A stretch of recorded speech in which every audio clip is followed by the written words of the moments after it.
सकाळी उठल्यानंतर 20 ml घ्यायचं आहे आणि संध्याकाळी झोपण्याच्या अगोदर जेवण झाल्यानंतर 20 ml घ्यायचं आहे.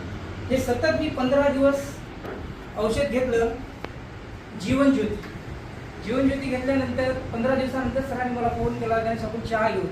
मी म्हटलं सर चहा तर घेत नाही, पण तुम्ही प्रोडक्ट घेताय की नाही? म्हटलं तर प्रोडक्ट नेहमीच घेतोय. त्याच्यानंतर मी म्हटलं की बाबा इथे आलो, चहा घेतला. मला माहिती आहे 10 मिनिटानंतर ॲसिडिटीचा मला त्रास होत होता, परंतु ती चहा घेतल्यानंतर मला ॲसिडिटी जाणवली नाही. त्याच्यानंतर म्हटलं बरं 10-15 मिनिट थांबलो. सर म्हटलं आता आपण नेक्स्ट टाइम कुठे पोहे घेऊ. मग आम्ही छत्रपती चौकात गेलो, पोहे खाल्ले.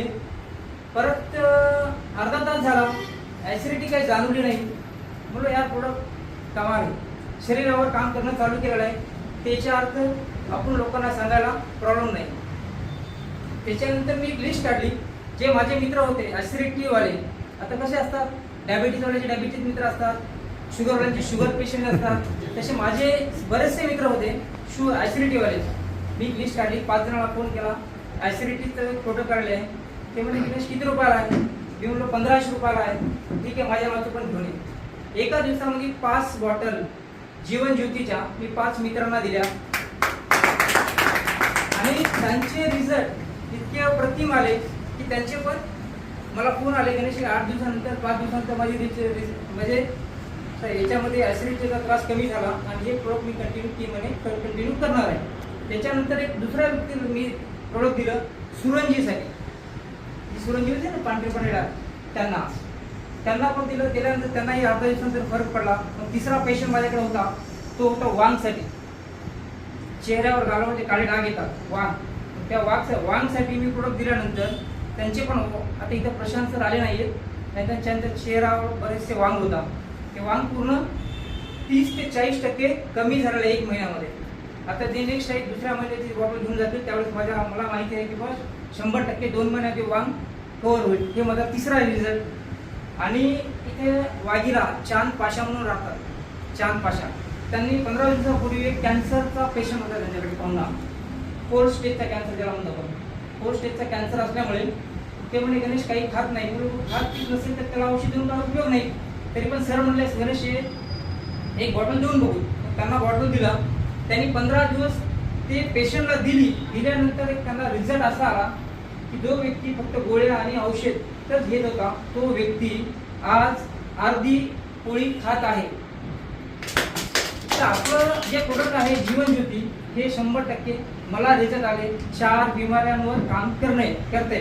त्याच्यासाठी मी ह्या फील्डमध्ये प्रोडक्ट घेऊन आलो होतो आणि प्रोडक्टचे रिझल्ट मला चांगले वाटले. त्याच्यानंतर मी ह्या कंपनीला जॉईन केलं. त्याच्यानंतर मग कंपनीच्या सरांकडे आलो सरला. आणि मी ॲक्च्युली 5-7 वर्षापासून MLM पासून दूर गेलो होतो. माझा व्यवसाय, माझा बिझनेस सर्व काही सेट असताना त्याच्यानंतर मी सर नेटवर्कमध्ये मी इंटरेस्टेड नाही आहे. नंतर मग मला रिझल्ट आल्यानंतर मग सरांना प्लॅन दाखवल्यानंतर प्लॅन बघितला, प्लॅन समजून घेतल्यानंतर प्लॅनमध्ये मला 3 गोष्टी आवडल्या. पहिली गोष्ट सिक्युरिटी फंड.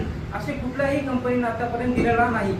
4% company turnover. आज छोटी कंपनी असं हरकत नाही, पण 1 वर्षानंतर आपल्या कंपनीचा 100 CRचा टर्नओव्हर 100% होणार आहे. आणि 4% आपण बाजूला काढले तर बरेचसे त्याची कॅपिटल होणार आहे. 4% सिक्युरिटी फंड कसे देणार आहे? ज्यांच्या घरी लग्न असेल त्यांना देणार आहे, ज्यांच्या घरी डिलिव्हरी असेल त्यांना देणार आहे. आणि जो व्यक्ती आपल्या मधून निघून गेलेला आहे त्या व्यक्तीला सुद्धा कंपनीचे 4% देणार आहोत. दुसरी गोष्ट मला अशी आवडली की कंपनीचा जे कंपनीचे कोड आहे, कंपनीच्या इंडियामध्ये एक लाईन चालेल. त्या लाईनमध्ये आपण जर गेलो समजा कंपनी टर्नओव्हरच्या कंपनीची एक लाईन आहे, सिंगल लाईन. त्या लाईनमध्ये जर आपण अचिव्हर झालो तर कंपनीची कमीत 50 ते 60 हजार रुपये त्या व्यक्तीला मिळणार आहे. आणि तिसरी गोष्ट एक अशी मला नोट केली की त्या कंपनीमध्ये सिंगल एक इन्कम आहे, आता पुढे कुठल्याही कंपनीमध्ये दिलं नाही. आणि चौथी गोष्ट सिनियरचं इन्कम ज्युनियरला भेटलेलं नाही आहे. आता पतंगे सरांनी एक्झाम्पल मला जॉईन केलेलं आहे. पतंगे मी जेवढं काही कमाई मध्ये जेवढं काही चेक निघेल ते पतंगे सरांना भेटेल. पण पतंगे सरांचं इन्कम अशी कुठलीही कंपनीने आतापर्यंत दिलं नाही. पण टिनाझोन एक अशी कंपनी आहे ज्यांनी की सिनियरचं इन्कम ज्युनियरला ह्या ठिकाणी दिलेलं आहे. ह्या 4-5 गोष्टी मला आवडल्या. त्याच्यामुळं परत मी कंपनीसोबत कनेक्ट झालो आणि परत याच्या व्यतिरिक्त पुढे जाऊन एक गोष्ट सांगू इच्छितो तर ही कंपनी नांदेडमधून चालू झाली आणि आमचे आणि पवार सरांचे 10 ते 12 वर्षापासून रिलेशन आहेत मित्र म्हणून एक. आणि ह्या कंपनीबद्दल 4 गोष्टी मला चांगल्या वाटल्या. प्रोफाईल चांगली आहे, प्रोडक्ट चांगला आहे, प्लॅन चांगला आहे, ती म्हणजे पैसा पण चांगला येणार आहे. ह्या 4 गोष्टी आहेत. याच्या व्यतिरिक्त 5वी एक गोष्ट आहे. ती कोणती आहे कोणी सांगू शकेल? 4 गोष्टी आहेत, 5वी एक गोष्ट आहे. आणखी आणखी पी पासून 5वा पी. जे 5वा पी आहे म्हणजे पवार सर ह्या कंपनीचे विशेष आहे.